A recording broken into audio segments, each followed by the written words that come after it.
Heather Patterson. Don Dietrich. Present. And Kerr Patel. Jason Grady. Amy Corrigan. Kelly Perano. Present. Patrick McKeon. I am present. Councilmember Kewen. Yeah, present.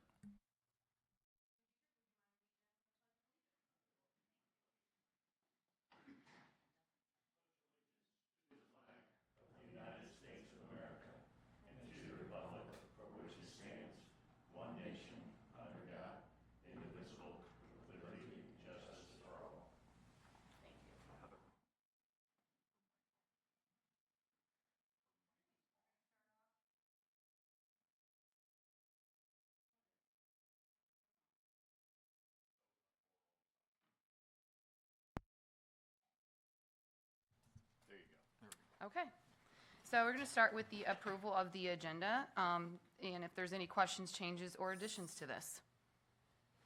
I'd like to make a motion to amend the agenda. Okay, do I have a second to approve this? I guess first we need to know exactly what you want to do. We already know, I'm pretending like we all already know this, but what do we need to change? To remove discussion items number 1 and number 2, the updates from the O'Fallon tourism venues and the hotel update. Okay, all right, do I have a second? Second, Kewen. All in favor? Aye. Aye. Anyone opposed? All right, motion passes.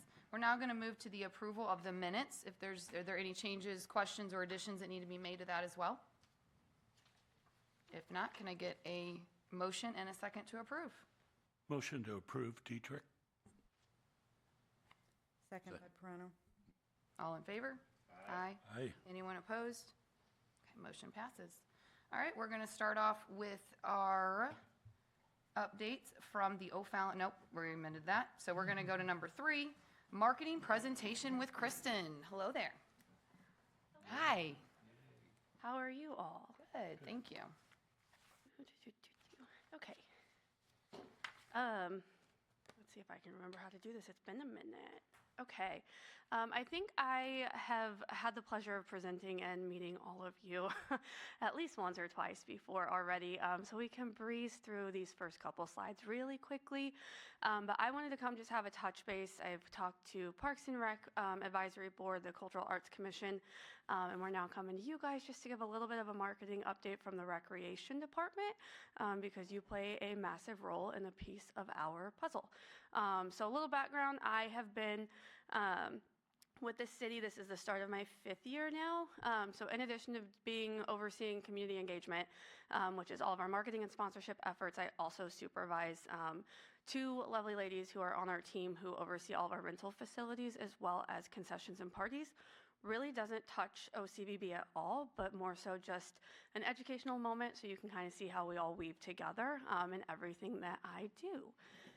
Speaking of weaving together, these are kind of all the puzzle pieces that can make up the recreation department. We are 18 full-time individuals, each having our own respective areas that we oversee and manage day to day. I know you're very familiar with cultural arts and tourism and festivals, and you've heard from me as well.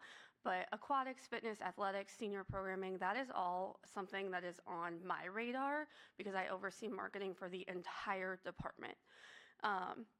And in talking to a couple people before coming up here today, we felt like it was kind of important just to give you some background on how the OCVB is one piece of the puzzle that kind of keeps the wheels churning for our department. So we have the Recreation Fund, which makes up a lot of what we do. The Renaud Center has its own fund to operate out of with all of its marketing. A good chunk of tourism and festivals advertising does come out of the general fund, the 110. And then, of course, we utilize 260 advertising dollars to help us on larger events like Heritage and Freedom Fest and Celebration of Lights to attract people into O'Fallon to experience those events. So that's kind of how it all piecemeals together. Just a little snapshot, we spend nearly $115,000 a year amongst the 4 funds in advertising, and over 60% of that does come from you guys. So that's a big, big piece of the puzzle in what we're doing. And like I said, my goal with OCVB funding is always to attract regional tourism to our events, primarily Heritage and Freedom Fest and Celebration of Lights.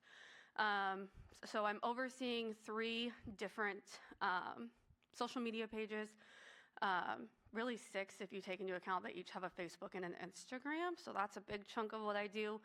You'll see a lot of the tourism and festival things on the Parks and Recreation page, as well as the general city pages that are ran by Tony and his team upstairs. The Renan Center is pretty cut and dry, sticks to Renan Center things. And then OTW will marry a lot of our cultural arts things into that page as well, since that is already a targeted demographic that we have at our disposal or within our reach. So we do a lot with the theater for them, but we'll put Shape of Community or Shakespeare in the Park on their pages as well. But really a lot of the funding that we have from OCVB goes into these avenues. So digital communications, we send out updates. We have our Google pages that we keep updated as well. We'll do print marketing, some stuff that's made in-house. We do paid print marketing as well. We do our TV slides, LED boards, and then we also have billboards, print ad space, as I mentioned, and digital advertising too. It's really important for us to hit a lot of different mechanisms and mechanics places, so we can make sure we're repeating that messaging. Heritage and Freedom Fest is not a ticketed event, so that's one where, you know, we really don't have, we have data, but we don't have a ticket sale transaction, right, to see what's actually working and where they're coming from. It's just, are they there once we get on site and see them? So that's why it's really important to kind of diversify your marketing efforts. And so we've really tried to work hard at doing that.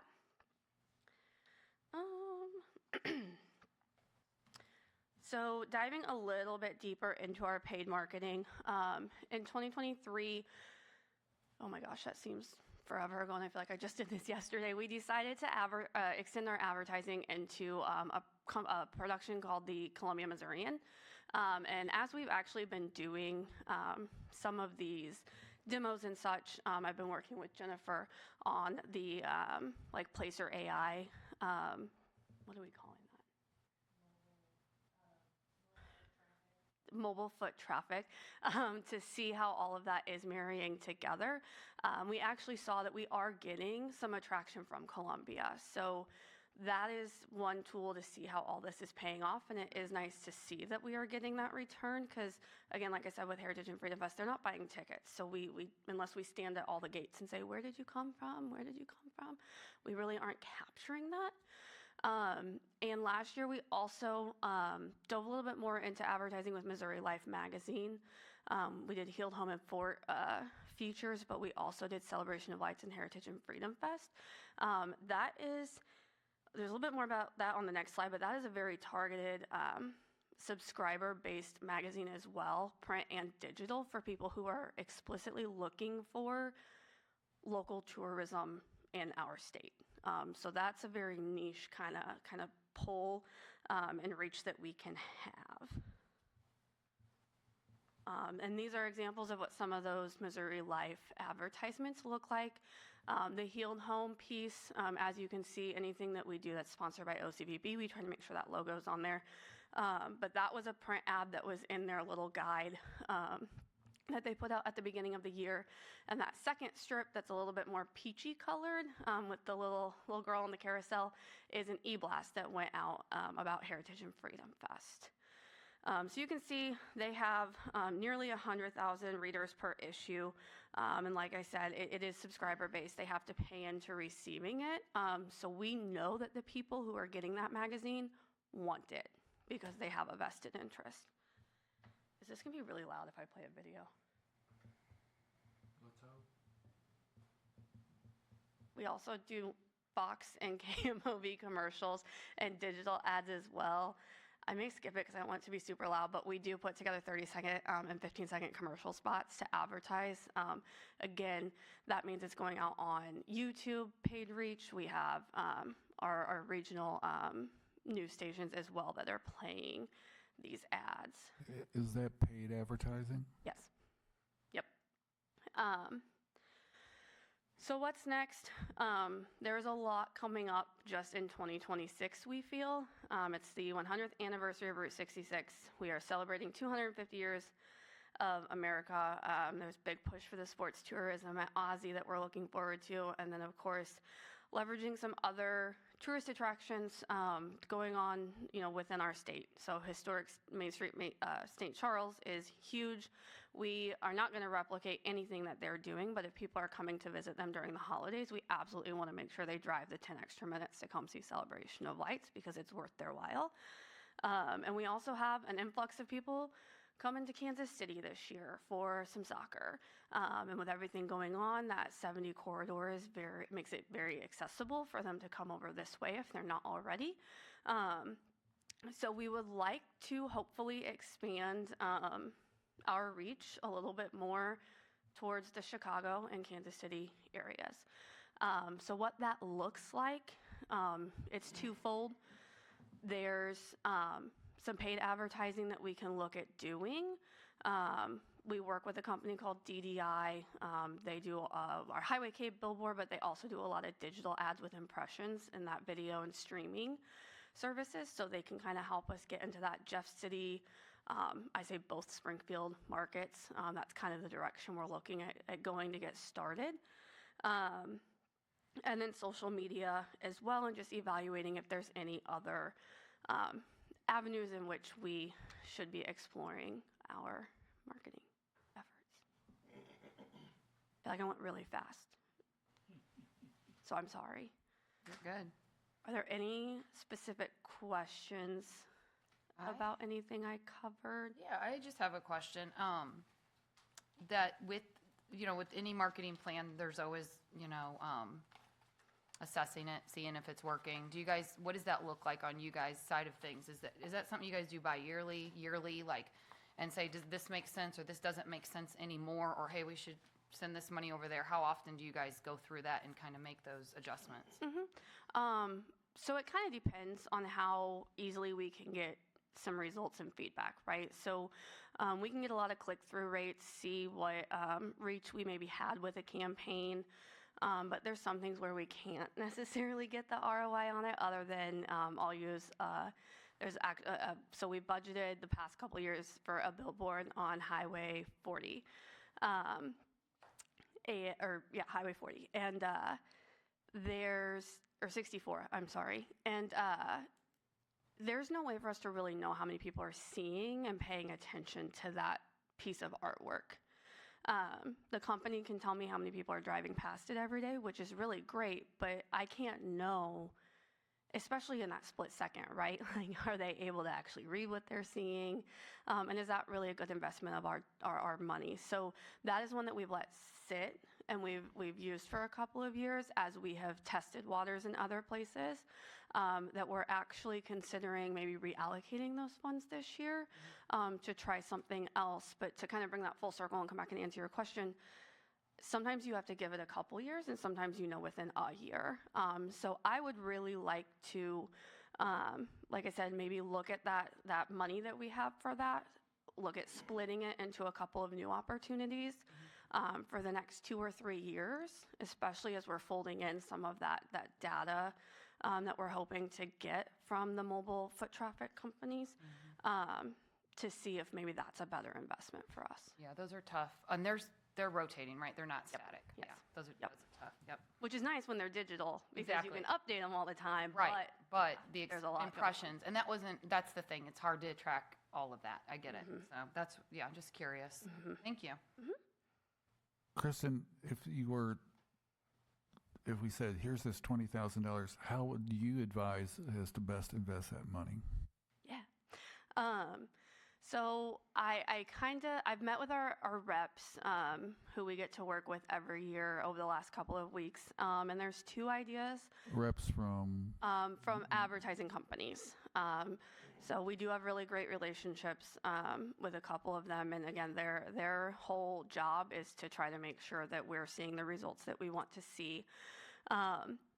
So there's opportunity to spend a little bit more with Missouri Life Magazine and actually get complimentary Placer AI reports from them, which I know you guys are relatively familiar with that and are very interested in that. So we think that is something we would do with those fundings. We would also, right now with DDI, we've been very concentrated on St. Charles and St. Louis counties. We would expand that. We would take some of that money to expand that. And then we also were presented with the opportunity to potentially bring Great Day on the Road back to O'Fallon. This is something new we're exploring. Actually, I just kicked the idea to Tony and Jennifer within the last 48 hours. But that would be a chance for us to maybe sit down and strategically for a week leading up to Heritage and Freedom Fest, talk about different pieces of what makes O'Fallon so great and what we have going on.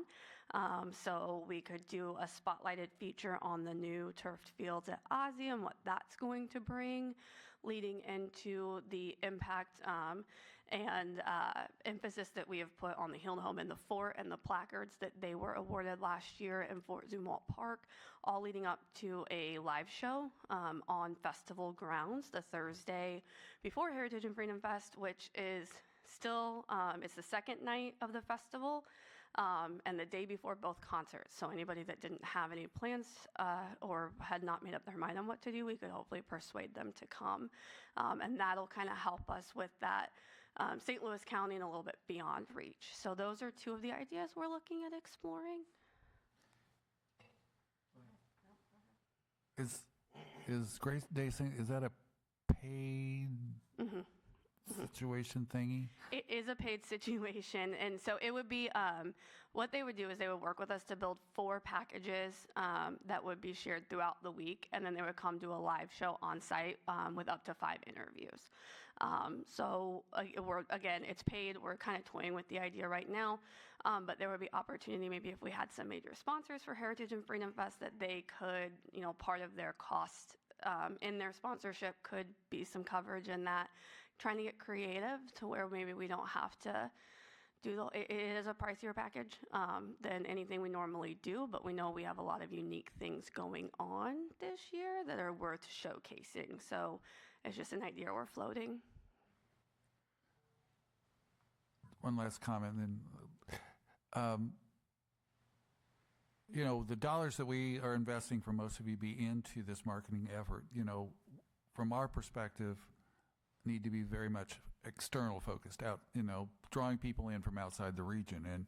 And I think you've thrown out a couple of ideas that I think, we would like to see those monies being put towards having a billboard on 64 that 10,000 people see for a quarter of a second, as they're going by at 70 miles an hour. Maybe not the best use of our dollars. So, some of those ideas that I think you've thrown out, I think would be great to explore with you and see maybe some more of that happen. Yay, okay, great.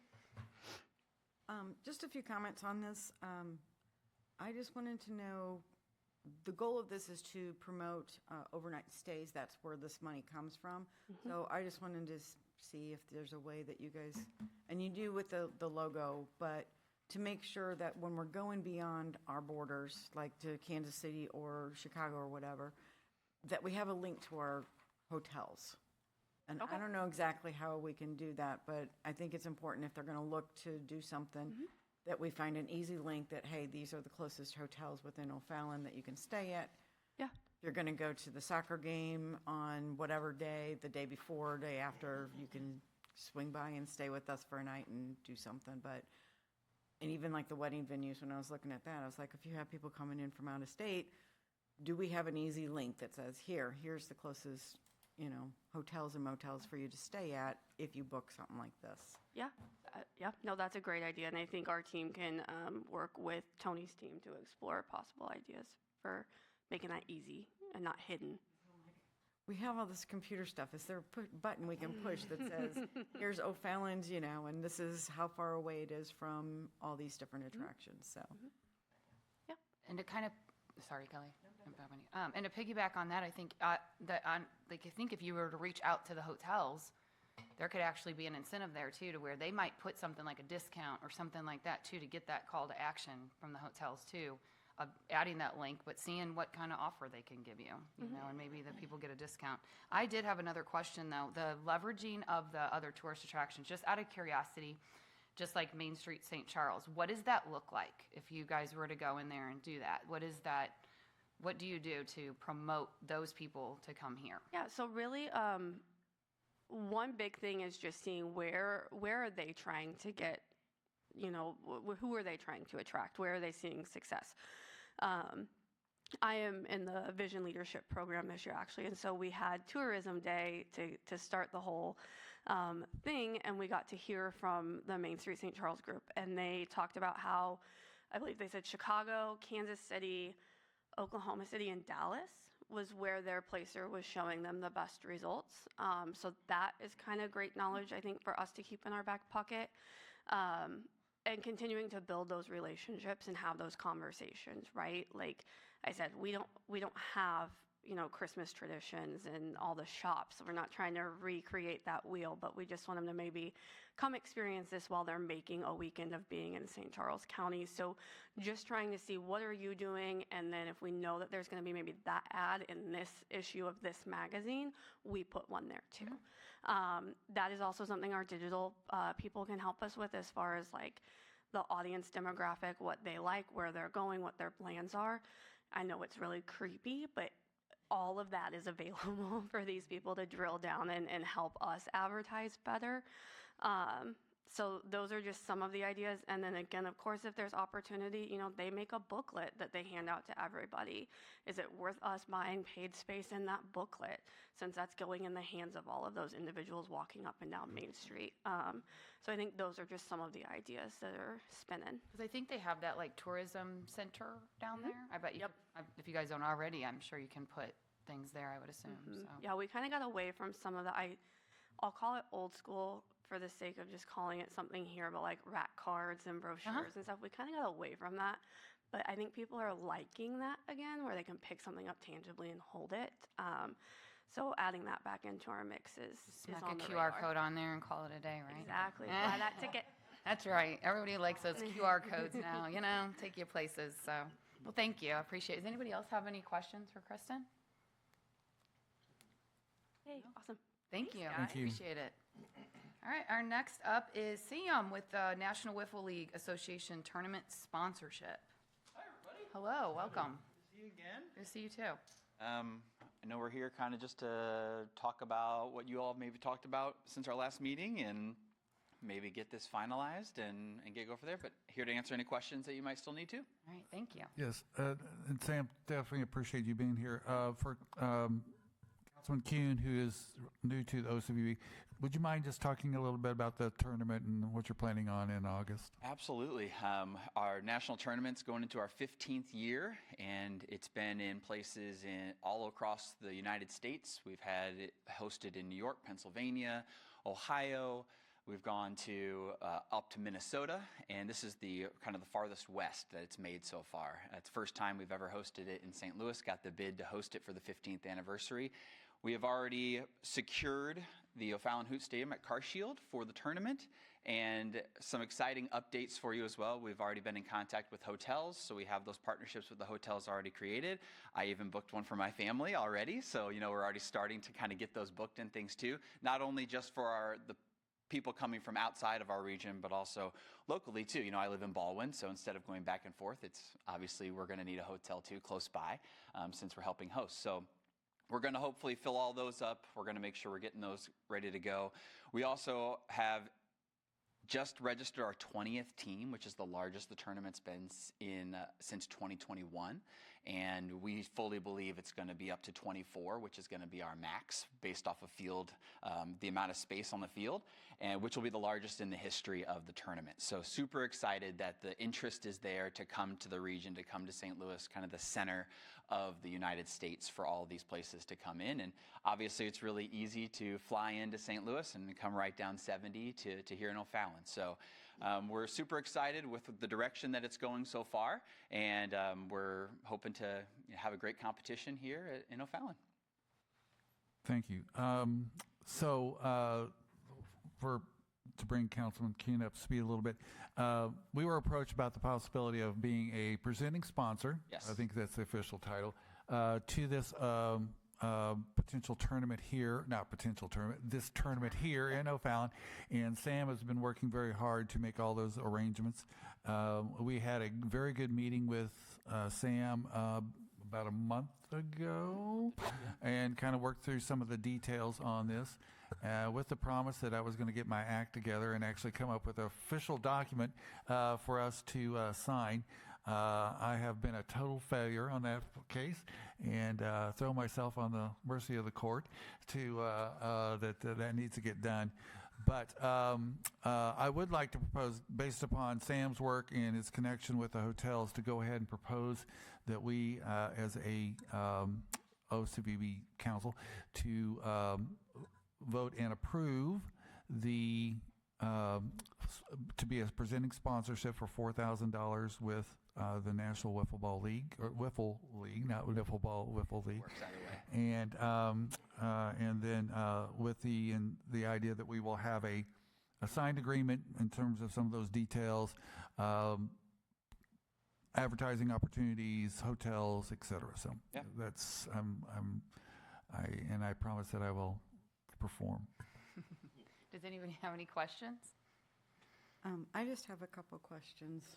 One, what day or what weekends are the event again? So August 14th through the 16th is our tournament, and we've talked to the hotels, and they've given us blocks with multiple different room types, and then all the way through even having it on Thursday, so giving us that room rate for the incentivize for them, so they have a little bit lower of a rate for it. So then our team is going to create kind of a one sheet that we're going to put out on social media, and also going to send out to all the team captains to say, hey, here are our preferred hotels in O'Fallon, and one of them's even, a rock's throw from the stadium. So I feel like that one might be obviously the first one to fill up quick, but yeah, and then even working with the marketing team, it was a great presentation, and I saw, the videos we didn't get to hear, but like we talked about those advertisements. I know we talked to your team about putting those onto the fields for the live streams and also for our championship game that's going to be hosted. So even having some of those videos even put on, that's free advertisement.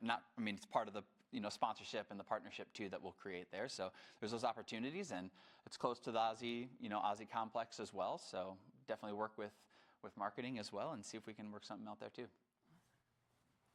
My next Yes. question is to the board here. We've already presented a budget to the council, and it's already been approved. So this $4,000 that you're looking for, Patrick, are you looking to amend, like transfer, or are you looking to amend as an increase the budget? An increase in the budget will have to go back to the council.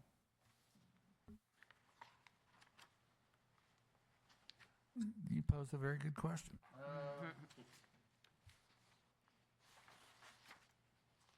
Which it's in August, we have time. And Yeah. yes, Yeah. this question was posed, I think, in the first meeting yeah. too. So May I ask your recommendation as our financial counselor on this for the OCVB? I guess part of it would have to be, can we incorporate some of the advertising into the dollars we already have? Do we need the full 4,000, or are you looking for something that's going to go to a third party to do the sponsorship and advertisement? So is it a combination of, are we adding it to our budget, incorporating it into some of the stuff that Kristen can do, or is it above and beyond? I think this is really a separate line item, similar to what we have done with a rail district sponsorship or support. So while I do think that this is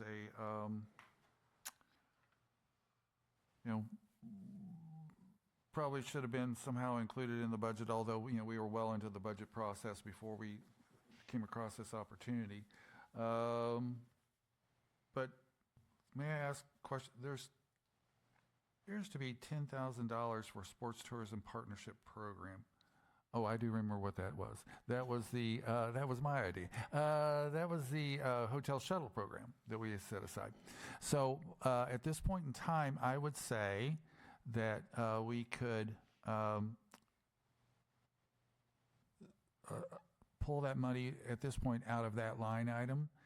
And then at mid-year, if we get the hotel partnership program going on the shuttle, and we find that we are going to need more than $6,000 to do that, we could ask for maybe a budget adjustment, mid-year budget adjustment. That works. All right. Well, thank you, Kelly. Not enough drinking today to really come in with better ideas. Are you making an emotion? I am making it an emotion. Let's Okay. motion, people. Okay, let's motion. All right, do I have a second?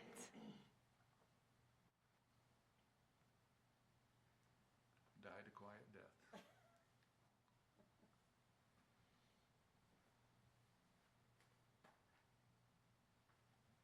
I'll Second, second it. Dietrich.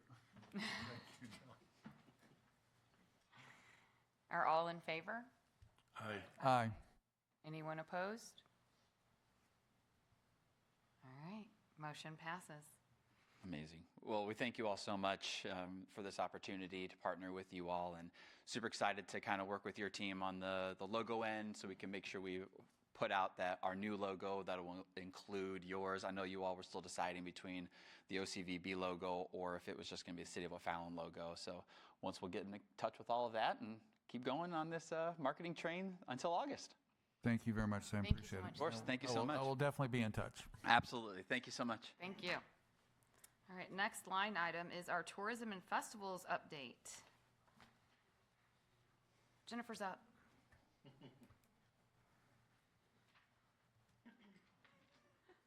Good afternoon. Good to see everyone. It's been more than a minute since we all met. What I'd like to do today is just take a moment to highlight some of the numbers that came across through Celebration of Lights, since that just wrapped up at the end of last month. So overall, with our total sales that ended up being $291,760. So I believe you all have a copy of this report, but the total ticket that we ended up selling, which would include not just the drive-through, but also the old-fashioned holiday stroll, any sort of buses that would have come through, vans, those types of things. All of that total ticket sales, or the quantities, was 25,572 tickets. So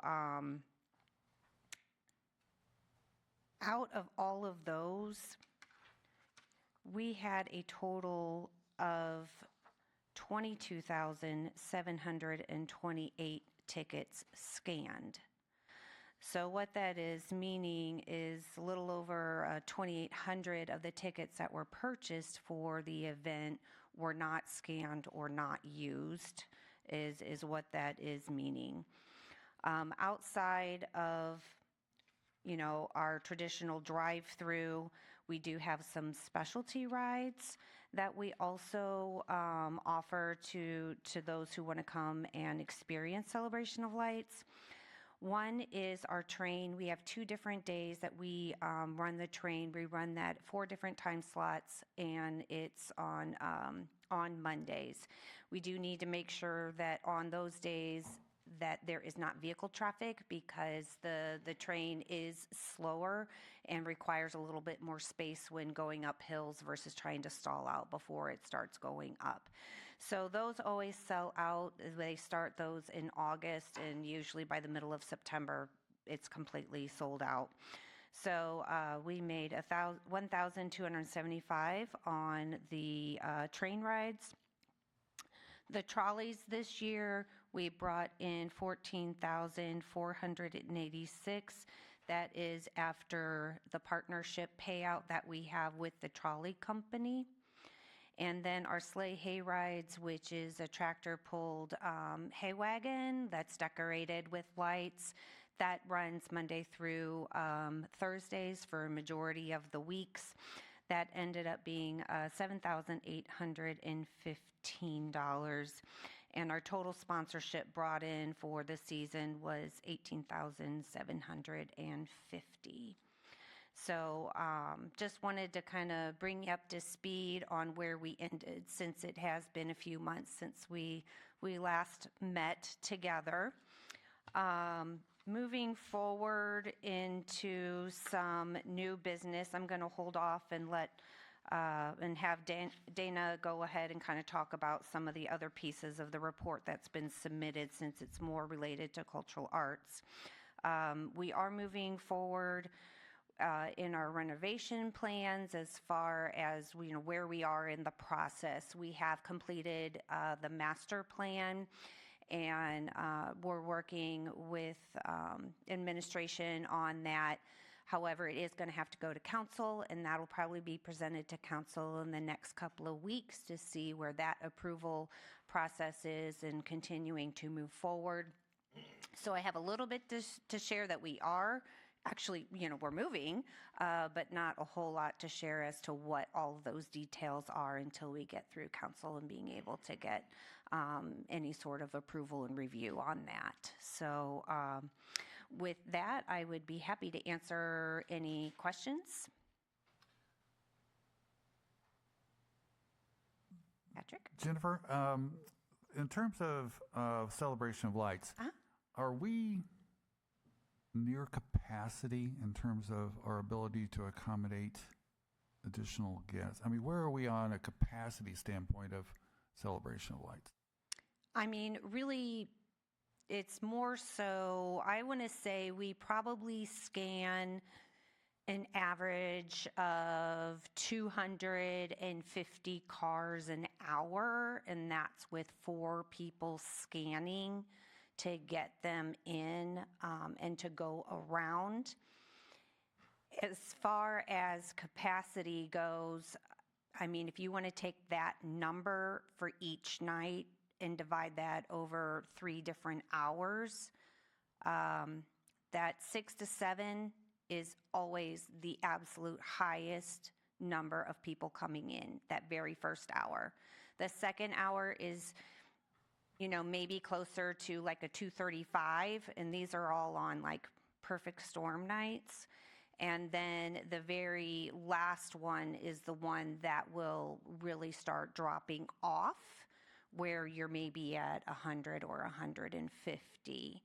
So based on the scan reports that I run daily, that number is roughly around 250 cars an hour.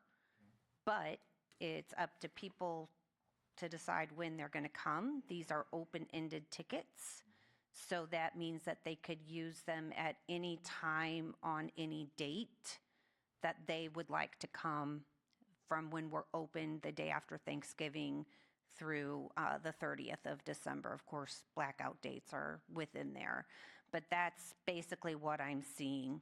As far as the old-fashioned holiday stroll, since that's a piece within, 5,000 is a really good number. Saying from the perspective of using 10 buses to get people transported from a satellite parking lot and getting them into the park, walking through, getting them back loaded on, and then out again. When you're the person working the bus area of getting people on and off, and you've talked to almost 5,000 people in one night, that's about, I would not recommend going over 5,000, because I think the service of things will start going downhill from there. And I also do not recommend adding in an additional night, because it's taking away the novelty of what we're doing. The reason behind my question is, if we continue to advertise and promote celebration of lights, is it a wise use of our monies to try to attract more people that we don't have the capacity to support? And do we create greater frustration for those who regularly attend, because now the wait lines are much longer, and as you said, you get above that? Okay, to answer that question, my recommendation is more so about getting people to experience Celebration of Lights earlier in the season versus waiting that week of Christmas or the week going in, the week before Christmas, because that's when it's the heaviest. Trying to pull people into that first and second week that we are open. Pulling people in on a Thursday, which is traditionally slower than any other day of the week. That's where our marketing can hit and try to let people know that if you don't want to wait in line, then I would recommend getting in line at 8:15 in the evening and go until it goes until 9 o'clock, because you will go through it much quicker than you getting there at 6 o'clock, and then you're going to be waiting in line much later. And I'm referencing this in the respect of the week of Christmas, because usually people start thinking about it because they have, aunts and uncles came in town, everybody's together, and they want to go that way. But if people call me and ask me when is the best time to go, I said the first 2 weeks, or get in line after 8 o'clock. If you want to do that, because then you won't be waiting in line near as long. We have people pulling up at 5 o'clock in the evening, and they sit there for an hour so they can be first to go through. But then in the same breath, we have somebody who gets there at 6 o'clock and they wait for an hour, and then that person's complaining because it's taking too long to get through. It's really the same amount of wait. It's just whatever time you choose to do the wait.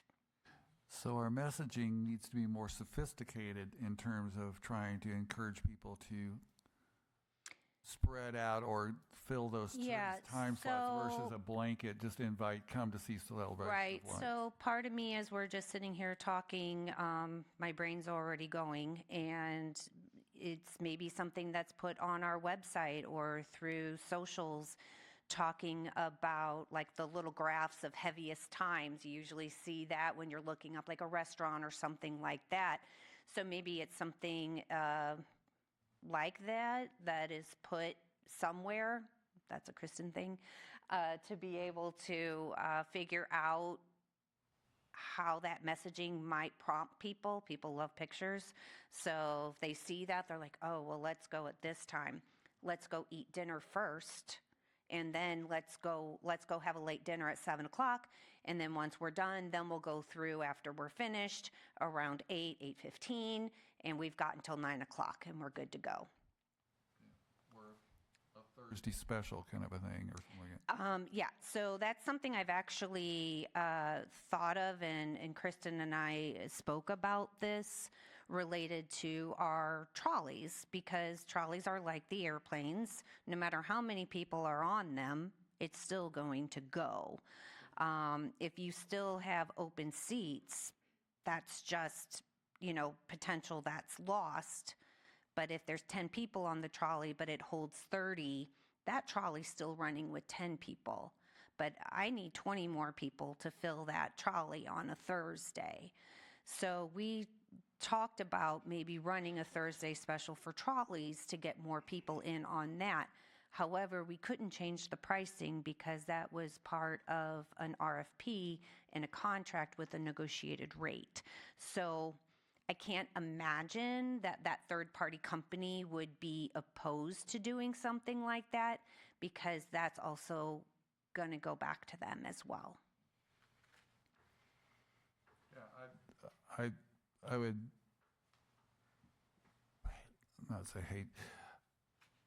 It would be wise for us to spend our marketing dollars that would attract people to come within those available time slots versus kind of a blanket and then creating more frustration and wait and greater pressure on staff to deal with long lines and all that. So, Right. yeah, thank you. Anything else? Anybody else? Tony? Okay. Okay. That's it. Thank you, Jennifer. Thank you. All right, next up, the cultural arts. Dana? Hello there. Hi. How are you guys? Good, thank you.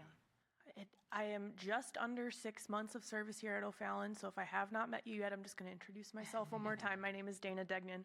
I am the Cultural Arts Specialist here at the city. I am going to first talk about our last musical that we had in 2025. That was The Best Christmas Pageant Ever, the musical. We sold a total of 1,254 tickets to this production, with a total sales revenue of $19,026. Our general admission was at $359, and our seniors at 55 plus were at $386. And our juniors were at $217, and we also had quite a bit of same-day sales. So with this being my first show, that was very interesting to me to see how many people were actually buying day of tickets. We also had 8 judge comps, and those were Arts for Life judges. So Arts for Life St. Louis is a nonprofit organization that their mission is celebrating community and youth theater in the area. So those judges were there to judge our performance, and then I believe we have been submitted for the Best Performance Awards with Arts for Life, which is very exciting. So as I've talked about the numbers, I'll talk a little bit about the emotions behind the production. As my first production, it was just really great to see all the families coming out from the different areas of our city to just celebrate the holiday season and to celebrate the people on stage. I really enjoyed working with this cast and watching. It was a particular treat to watch the children in this cast. They just had such a great time. We actually had one of the main lead children on the second weekend. She fell ill and had a fever, could not come in for the Friday and Saturday shows. And we had a member of the cast in the children's chorus that stepped up and was like, I know her part, let's learn it. And she learned the show in 2 hours. She did 2 shows and she did fantastic. I was so proud. Very proud of our director, Karen Adams. So it was just a really great show. Fantastic show as my first show here with O'Fallon. Next up, I'll talk a little bit about the art galleries. We recently switched over for our January through April rotation of the art galleries. So at City Hall, we have Jeff Bonnert. He is also being showed at Krekel Civic Center. Jeff Bonnert is a multidisciplinary photographer from the Edwardsville, Illinois area. Jeff is an expert in family, portrait, lifestyle, and event photography. However, his outdoor and environmental photography is where his talents, I feel, really truly shine. Jeff perfectly captures the beauty of our nation's national parks and the wildlife that call these parks home. Jeff also shares photos from his international travels documenting the beauty of our natural world. Jeff's exhibit, titled Quiet Rebellion, is on display now until the end of April in City Hall and in Krekel Civic Center. Special shout out to Jeff. I had another artist that was lined up in Krekel Civic Center, and something came up. She was not able to complete the exhibit, so Jeff stepped up and said he would also be exhibiting in Krekel, which was fantastic. Our Renaud Center artist is Dr. Linda O'Haron. She is an acrylic and resin artist from the Wentzville area. She focuses on acrylic pour art using multiple techniques such as Dutch pours and dirty pours to create pieces that reflect the dichotomy of control and spontaneity. She invites viewers to pause, to smile, and to rediscover the wonder of imagination. Linda's exhibit, Sweetheart's Dream, is on display now until the end of April at the Renaud Center. And again, to talk about the emotions, I had a great time setting up these art galleries. I'm the most popular person in the city on those days, and it's so fun to just tell everyone about the art that I'm bringing into the city. Specifically, if you are in the Renaud Center, I wanted to find art that was really colorful for the winter time. And I had so many residents last week coming in from the cold saying, oh my gosh, there's new art here. I'm so excited. It's so bright. It's so great. This really livens it up. So to see your work in action and actually affecting people and bringing them that joy, oh, so exciting. Same here in City Hall. I actually had a lot of my coworkers stopping and admiring the art and asking me questions. So that is everything that I have about the galleries and about our winter musical. Did you guys have any questions? I don't have any questions, but I love your energy and your excitement. Thanks. For what you're doing. It's great. I love it. I do. Anybody have any questions for Dana?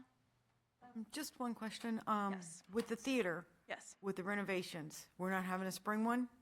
No spring? I am working on putting something together. Right now, I'm talking with one of our part-time employees about potentially directing. I'm looking at potentially doing a musical review, so it would be kind of more of a scaled back, less acting, a lot more singing. So I am working on that right now. It's in the very early stages of planning, but my hope is that, yes, we would have a spring show before the renovations began. Well, hopefully we can hear all about that in March. Yes. So, yeah, at our next meeting. Awesome. Well, thank you, Dana. Thank Appreciate it. you. All right, next up, Kelly with the budget. Be me with all the numbers. In your packet, I gave you an update of where we were as of last week when I did this.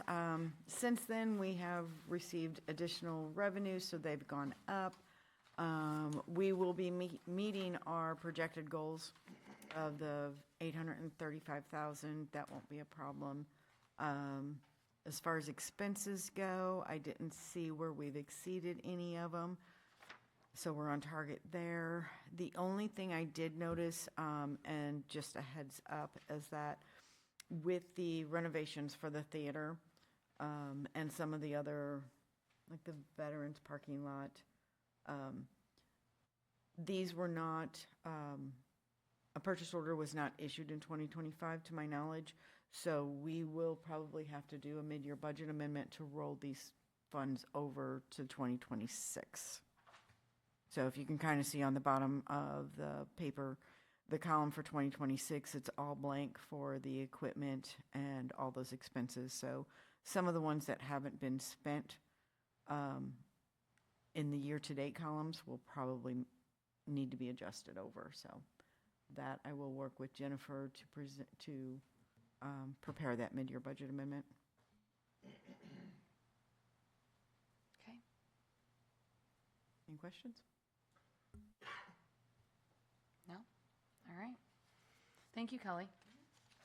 All right, the last thing we have up is a discussion regarding the proposed change in our regular meeting time. I think this is something that I kind of brought up, obviously for discussion. To be completely honest, it doesn't really affect my schedule one way or the other, but I thought for maybe attendance measures and things like that, that it might be helpful for us to move it to a morning time.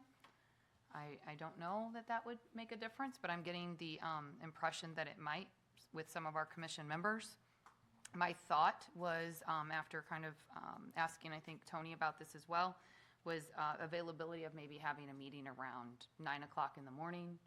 I don't know if that would work for everybody. It does not matter what day either, so I guess that's where this is up for discussion, because that's just how I feel about it, but I don't know how everybody else feels about that with their schedules. Go ahead, Jeff. I wouldn't mind. Fortunately, I have a very flexible work schedule, so I can do it 9 o'clock in the morning as long as it's not on a Tuesday. Okay. I have a standing conflict each Tuesday. Okay. Would it affect anybody? Would it affect you, Don, at all?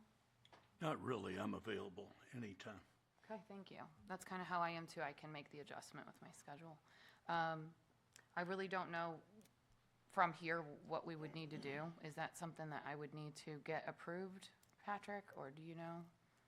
As far as changing it, like in general. And speaking to the city attorney about this, it is his interpretation that this is a change in our bylaws that we could then vote on and agree that we'll meet on a Thursday at 9 a.m. or whatever, and that we would just amend our bylaws to change that meeting date. Would it be easiest, just out of curiosity, to keep the Wednesday maybe the same for the fact of less having to change on the website and all the different things? Maybe the date of the Wednesday is staying consistent, but possibly changing that to 9 instead of 3? I would think so. Just a thought. Yeah. Since the days are already there.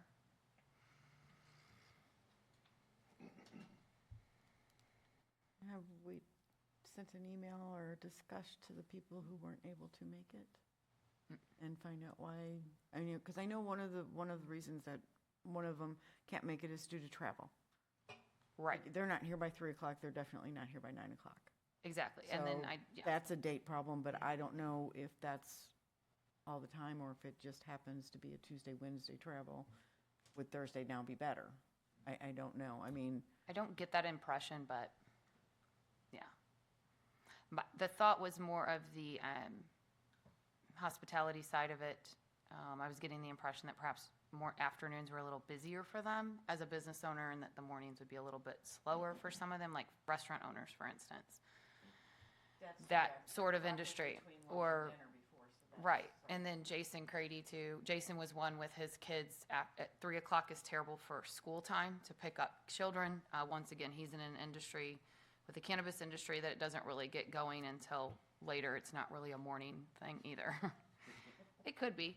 But Well, I just think that he's not as busy think in the his- morning as he is the rest of the day. I think his position as a firefighter also has a little. This bit is of also schedule this, count. but because with the commission, with his company business. Yeah, that was Yeah, what yeah. he's expressed. Correct. But yes, we will still probably not see Jason occasionally because of his firefighter schedule too, because that's pretty locked in, so. So, I don't know. because the 5 of us here are pretty much regular, so I think we're more flexible. But there's been certain positions that have just not as flexible, and I don't know if days and times would help all of them or just some of them. Right. So. Okay. I would suggest that maybe we create a survey that we can send out to all members and ask them to rank choice their preference in terms of a meeting date and see if we can find one that meets most everyone's needs. And then also maybe in that survey say, are there any of these particular options that are, as Jeff's just said, a 9 o'clock on Tuesday is a straight no. So we could maybe try to come to some understanding by our next meeting and then take action then. Okay. Maybe revisit that in March. Next Yeah, meeting. I think we put the option up there with an actual time and date in March and vote to amend the bylaws at that time. Okay. All right. Sounds great. Thank you. Anybody else have anything? Well, I guess we can move on to the next point if there's any closing comments from anybody. If not, then I will adjourn the meeting.